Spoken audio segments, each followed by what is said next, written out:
put content before everything else. How my content does will dictate how my mental health is that day. We find an ice block and we shoot down a hill. And I would get really bored if I couldn't create the things that I want to create. Stress is stress, but you want your body to be able to handle the stress.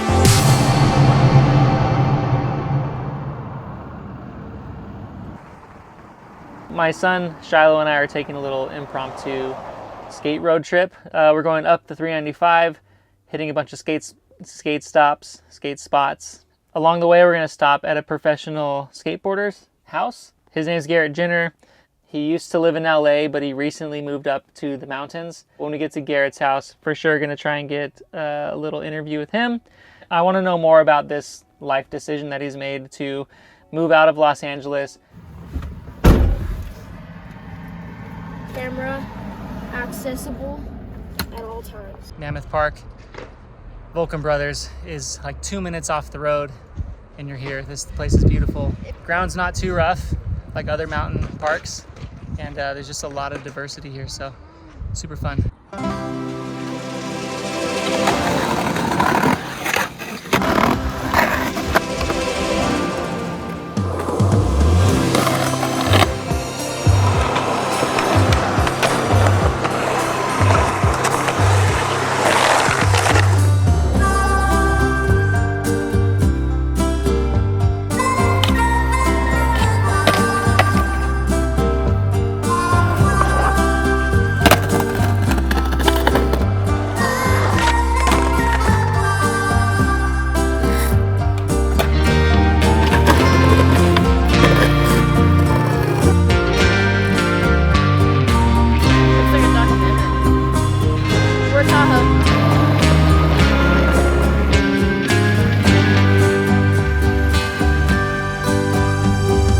Charlotte and I found this really rad camp spot up in Tahoe.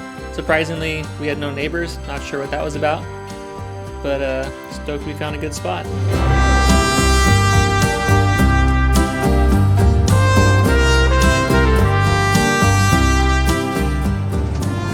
Next stop, we're going to Garrett Ginner's new place. I've been talking with him online for a long time. We were supposed to get a skate session going at his house in LA. He has a little skate park set up there, but he's moved. We just like never made it happen. Shiloh has watched Garrett's YouTube channel for what, 3 years? So, something like that? Something like that. He moved the bulk of his skate park from LA to his new place in the mountains, and the handrail from the barracks is in his little like skate park hangar that he has on his property. So I might get a board slide on it. Shiloh might get a board slide on it. I hope there's water nearby because I would love to jump into another lake or something after we skate.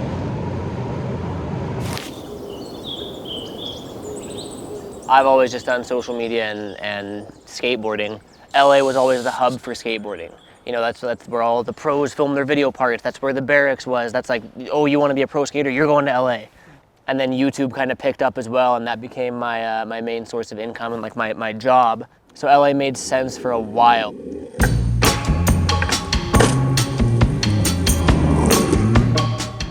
I put content before everything else. How my content does will dictate how my mental health is that day, which is the most toxic thing you could possibly do. And I've been aware of it for years, but it's a lot easier said than done to not let that happen. About 3 months ago, my girlfriend Taylor and I sold the house in LA, and we moved out here, which is pretty much the polar opposite of LA.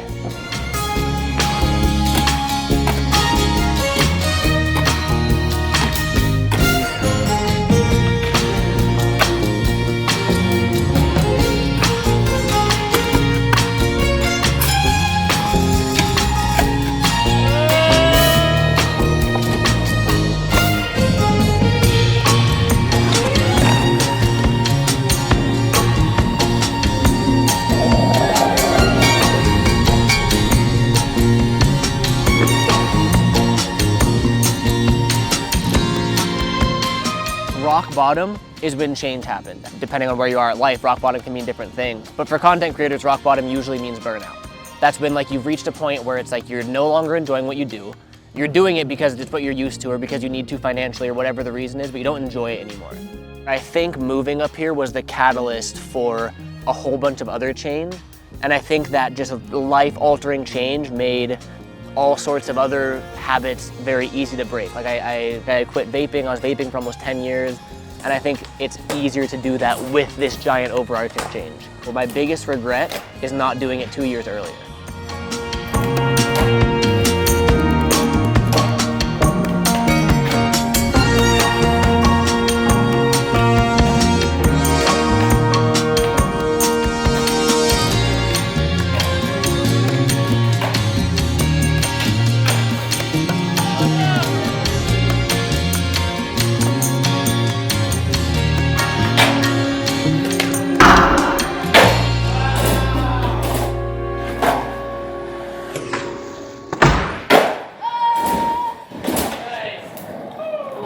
What? That was sick. If you could look back and talk to yourself, what would you tell yourself 2 years ago? I tell myself 2 years ago a whole lot of things. I have a problem. We were actually talking about this off camera, right? I really don't like who I was years ago. But if you don't look back at yourself and cringe, that means you haven't grown and evolved. But yeah, I would just tell myself, like, stop caring so much about everything. Garrett gave us a suggestion, little river plunge. Can I wear your sandals? So we're going in. This is our shower for the night. It's gonna be freezing cold. You gotta go quick. Oh, it's not too bad. All right, cool. Here we go.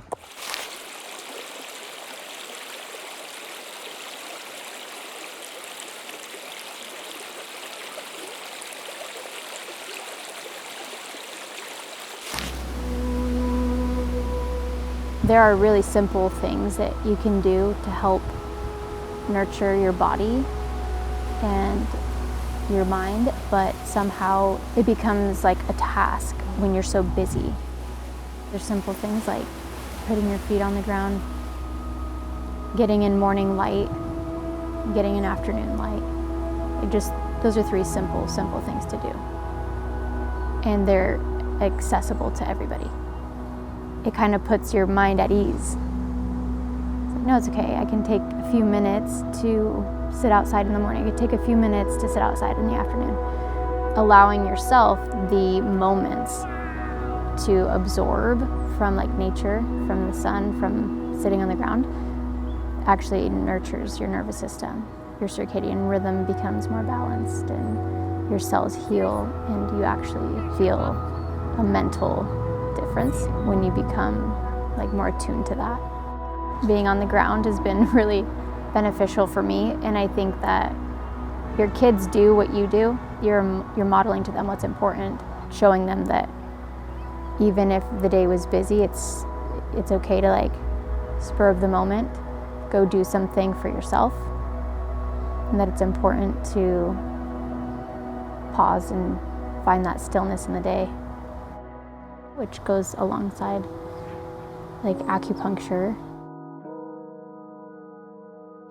I brought these silicone cups. I'm gonna move them. If it gets too much, just let me know. Okay, breathing in and out. From like a more simple standpoint, can you explain the benefits of acupuncture? Yeah, it's focused on blood flow and like at a deeper level, like cellular activity, just because it allows cells to like recover faster. So we thought it was something really unique that you offered, like the family circle. Yeah, the family acupuncture. circle. Do you want to talk a little bit about that? Getting my own treatment, I would only go if I could bring Arthur. I like do anything with him because it's just hard. Like I don't want to leave him. So that gave me the idea. I'm like, you know what? If I'm treating myself, which, you know, it's important because like I want to model that behavior, that kind of self-care routine. He sees it and he feels that energy. Like when I really think like mom is relaxed or parent is relaxed, then it just like kind of goes through the energetic layer of everybody in the family, right? So that gave me the idea, and like after seeing a meeting chat, I was like, you know what, like, wow, like if everybody in the family gets treated, like how cool is that? Like the whole family's nervous system, like vibes off of each other. And it's a co-regulate, exactly. 1, 2, 3, done.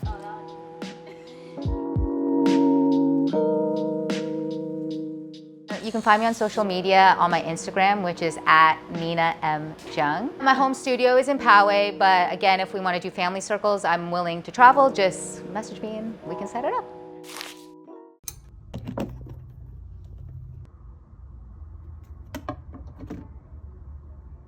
Something I've kind of been obsessing over is an idea that everybody has the ability to express themselves creatively. Like, I've heard a handful of people tell me that they don't have a creative bone in their body, and I don't think that's true.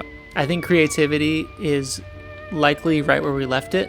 When I think of these little motion picture drawings that I've been creating recently, it wasn't out of thin air. This is something I used to do in high school. I discovered it out of boredom in class, and I would draw flip books in my notebooks.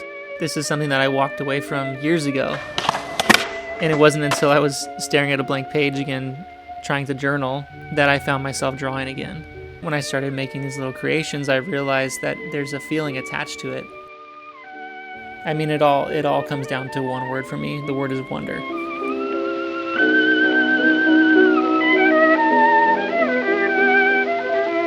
Wonder, by definition, is a feeling of excitement coupled with admiration caused by something beautiful and unexpected.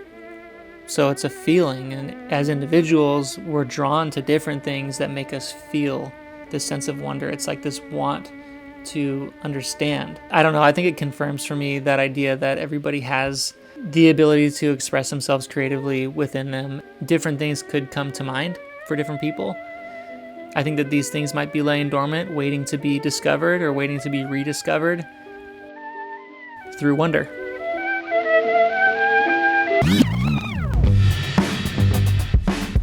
All right, today my wife Sweet Pea and I are popping into American Tattoo. I'm going to be getting a couple tattoos from our favorite tattoo artist Hunter, and simultaneously get a quick interview with him.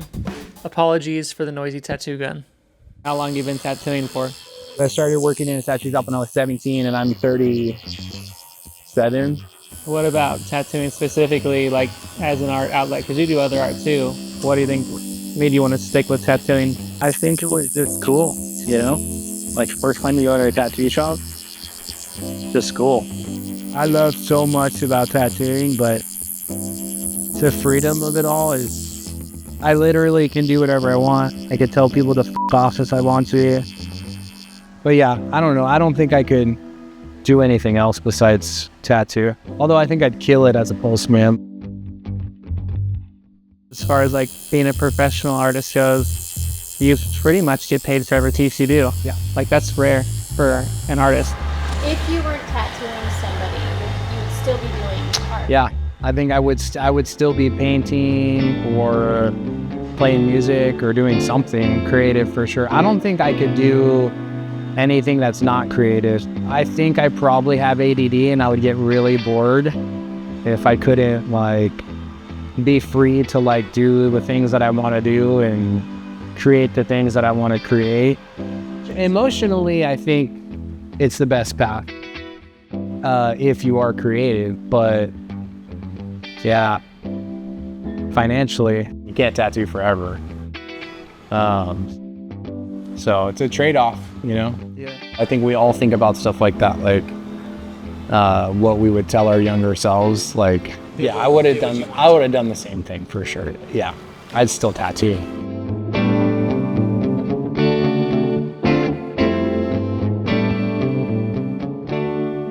It's dark outside.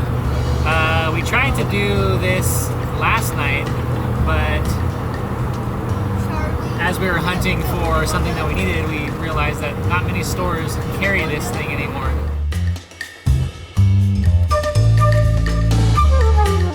We're at a big hill. What are we gonna do? We're gonna slide down it. Yeah, I literally Instacarted these ice blocks. Yep. We drove around for, I don't know, felt like forever, but we drove to like 4 different stores looking for ice blocks. And none of them had ice blocks. They just had the little puny cubes. How can we slide down a hill on a cube? Maybe for Ian. When I was younger, we'd find an ice block, put a towel on it, and we'd shoot down a hill. This exact hill. And yeah, so we're trying to relive some of our pastimes with the kids, and this is one of them.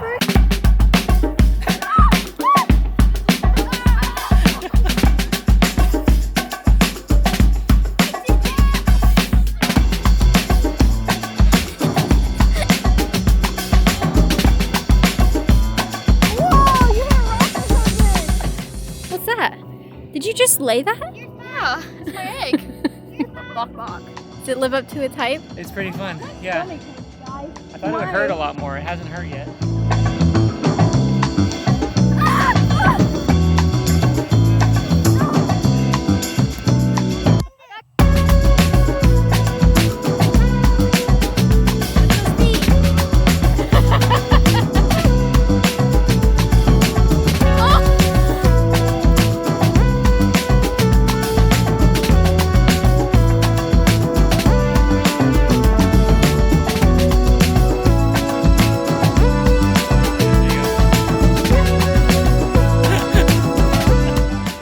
Butt is dirty. Oh no, it's so dirty. Am I okay?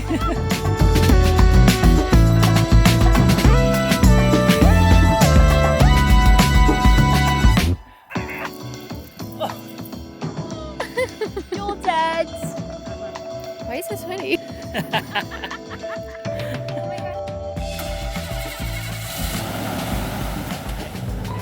That was my first experience ice blocking. Yeah. This shirt was already ripped, but it's toast now. Ripped when you bought it. True.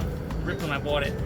I give it a solid 7 out of 10 because of the location. It was pretty bumpy, but if you got a smooth hill, a smooth steep hill, But what about when we were younger and the grass was actually not? it's really just about being out at midnight when you're not supposed to be somewhere. You're breaking the rules. You're with your friends, or in our case with our family. There's a bump, bump, bump. Gosh, for real, babe. I said we're gonna lunch. I was not joking.